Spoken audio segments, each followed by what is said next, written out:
Sveiki!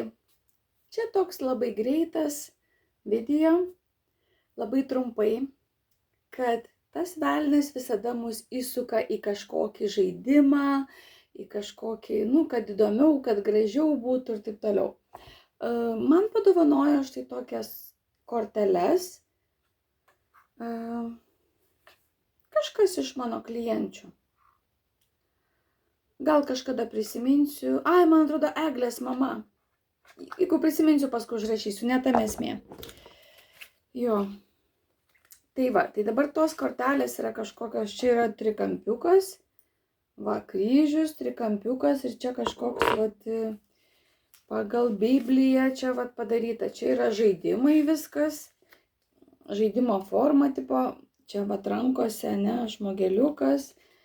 Ir kaip čia galima paklausti klausimą ir atsakymas ateina Trinity, Unity, kaip trejybė ir vienybė ir taip toliau. Tai tas velnias visada living powerful įvinioja štai į tokius dalykus. Čia paklausti klausimą, turbūt nesvarbu kokia forma, čia ne apie tai. Ir po to atsakymai yra iš Biblijos, parašyta, kaip tai atrodo, vienokie, kitokie, čia visokie, ir čia galima paskaityti, aš nenoriu tiesiog lysti į tos,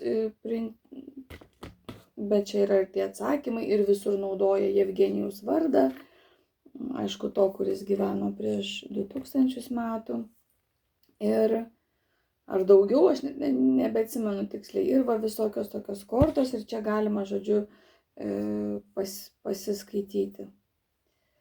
Tai visi tie dalykai pasirodo niekada negaliojo. Juodoji magija dabar, nuo to šviesaus laiko, kada jau mes peržengėme, atėjome į kitą erą, ir ta 7-oji diena, kurią kūrė kūrėjas mums gyvenimą, tai bus sekmadienis. O sekmadienis bus lengva, paprasta, visi išgys nuo savo visų